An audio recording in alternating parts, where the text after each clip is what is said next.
अगली हदीस पाक मेरे आका सल्लल्लाहु ताला अलैहि वसल्लम ने क्या इरशाद फरमाया। मेरे आका फरमाते हैं कि वो बंदा मोमिन जो तिलावत कुरान करता है उसकी मिसाल माल्टे की तरह है। ये अरब का एक फल था उस दौर के अंदर। तो मेरे आका अलैहिस्सलाम ने फरमाया कि माल्टे की तरह उसकी मिसाल है कि वो एक लजीज फल का सा है कि जिसकी खुशबू भी बड़ी अच्छी है, मज़ा भी बड़ा अच्छा है।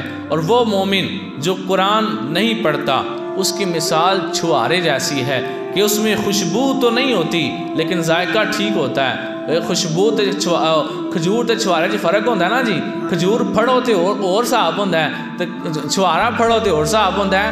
ए दो एक ही चीज़ा ने, खजूर ताज़ा वे, छुआरा खुश्क खजूर है। असल जो छुआरा भी खुश्क खजूर ही होता है। लेकिन सरकार अलैहिस्सलाम फरमाते हैं वो मोमिन जो कुरान पढ़ता है उसकी मिसाल ऐसी है कि जिसकी खुशबू भी अच्छी है और जायका भी अच्छा है, लेकिन जो कुरान नहीं पढ़ता उसकी मिसाल छुआरे जैसी है, खुश्क खजूर जैसी है कि उससे खुशबू नहीं आती, सिर्फ उसका जायका ठीक है। लेकिन उस बंदे को चाहिए ना कि वो सिर्फ छुआरे तक ना रहे कि सिर्फ जायका ठीक हो, पड़ा हुआ हो तो खुशबू ना आए, बल्कि उसको चाहिए कि ऐसा बन जाए मुसलमान को देखें तो खुशबू आने लग जाए। और आगे मेरे आका अलैहिस्सलाम ने इसी हदीस में थोड़ा सा आगे जाकर फरमाया कि नेक बंदे के पास बैठने वाले की मिसाल ऐसे है कि जैसे कोई बंदा किसी अत्तार के पास बैठ जाता है, खुशबू बेचने वाले के पास बैठ जाता है। मेरे आका अलैहिस्सलाम फरमाते हैं कि नेक बंदे के पास जब बैठ जाते हो तो फ़ायदा क्या मिलता है। तुम अगर किसी खुशबू बेचने वाले बंदे के पास बैठ जाओ, अत्तार के पास जो इतर बेचता है, जो खुशबू बेचता है, तुम खरीदो या ना खरीदो, पास बैठोगे खुशबू आती रहेगी। तुम्हें पास बैठने से खुशबू आती रहेगी। और बुरे आदमी के पास जो बंदा बैठता है वो ऐसे समझे जैसे भट्टी वाले लोहार के पास बैठा है कि अगर तू जो है वो उसकी कालक तेरे चेहरे पे तेरे कपड़ों पे भट्टी की कालक पड़े ना पड़े, उसका धुआं तेरे नाक में ज़रूर जाएगा, उसकी बदबू तेरी नाक में ज़रूर जाएगी। तो सरकार फरमाते हैं अच्छे बंदे के पास बैठो कि तुम अगर उसकी अच्छाई अपनाओ या ना, उसके पास बैठने से ही तुम्हें खुशबू मिलेगी, यानी बैठने का भी सवाब मिल जाएगा। और बुरे बंदे के पास ना बैठो कि उसके पास बैठोगे तो क्या होगा, उसकी नहूसत तुम्हारे ऊपर भी ज़रूर उतरेगी। इस्लाम में दो चीज़ें हैं, एक है हसद, एक है रश्क। हसद हराम है, रश्क जायज़ है। हसद कहते हैं किसी बंदे की चीज़ देख कर कहना कि यार ये चीज़ इसके पास क्यों है, ये तो मेरे पास होनी चाहिए थी, और इससे ये चीज़ छिन जाए, ये होता है हसद।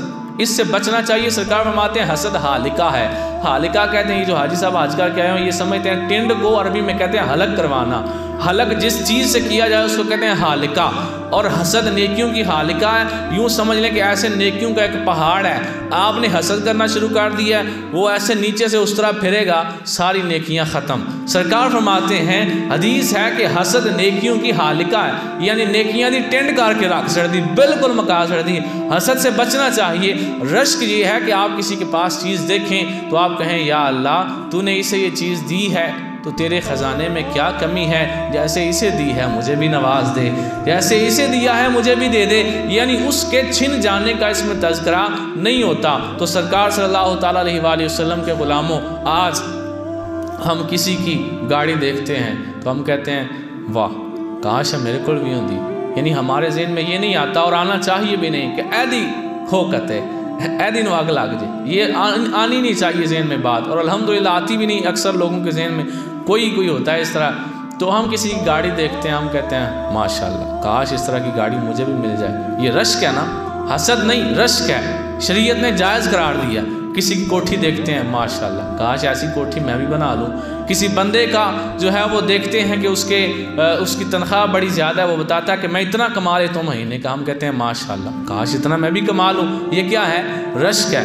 फिर हम किसी के बेटों को देखते हैं कि बड़ी फरमाबरदारी करते हैं अपने बाप की, हम कहते हैं माशाल्लाह काश मेरे बेटे भी ऐसे फरमाबरदार हो जाएं। किसी की जो है वो लॉटरी निकल आए, हम कहते हैं माशाल्लाह, काश हमारा भी इस तरह हो जाए। ये सारी सूरतें हैं रश्क की। तो मैं और आप इन्हीं चीज़ों से रश्क करते हैं। किसी की बीवी खूबसूरत है, किसी के बच्चे फरमाबरदार हैं, किसी की तनख्वाह ज़्यादा है, किसी की कोठी है, बंगला है, कार है। मेरे आका सल्लल्लाहु अलैहि वसल्लम की हदीस पाक सुने, हुजूर फरमाते हैं ला हसदा इल्ला फिस्नातैन, फरमाते हैं हसद किसी के लिए जायज़ नहीं सिवाय दो आदमियों के लिए। यहाँ पे हसद से मुराद हसद नहीं है, रश्क है कि आप रश्क करें। सरकार फरमाते हैं किसी से रश्क करना जायज़ नहीं सिवाय दो आदमियों के। किस किस के? सरकार अलैहिस्सलाम फरमाते हैं रजुलुन अल्लमहुल्लाहुल कुरआन फहुवा यतलूहु आना अल-लैली व आना अन-नहार। सरकार अलैहिस्सलाम फरमाते हैं रश्क करना सिर्फ दो आदमियों के ऊपर जायज़ है। उनमें से पहला आदमी वो है जिसे अल्लाह ने कुरान का इल्म दिया, वो दिन को भी कुरान पढ़ता है, रात को भी कुरान पढ़ता है। और यहाँ तक कि फरमाते हैं उसका पड़ोसी उसे कुरान पढ़ते हुए सुनता है, यानी होता गवांडी सुनता है कुरान पढ़ता है प्या, उसका पड़ोसी उसे कुरान सुनता है, कुरान पढ़ते हुए सुनता है, तो कह उठता है कि काश मुझे भी इसकी मिसल कुरान अता किया जाता।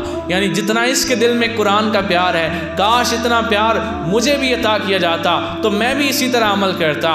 तो मेरे आका इस्लाम फरमाते हैं एक इस बंदे के ऊपर रश्क करना जायज़ है, और दूसरा वो बंदा जिसे अल्लाह ताला ने माल बख्शा है और वो उसे इतना अल्लाह की राह में कुर्बान करता है कि दूसरा देख कर कहता है या अल्लाह काश इतना मुझे भी मिले, मैं भी तेरी राह में ऐसे ही कुर्बान करूं। सिर्फ इन दो आदमियों से रश्क करना जायज़ है।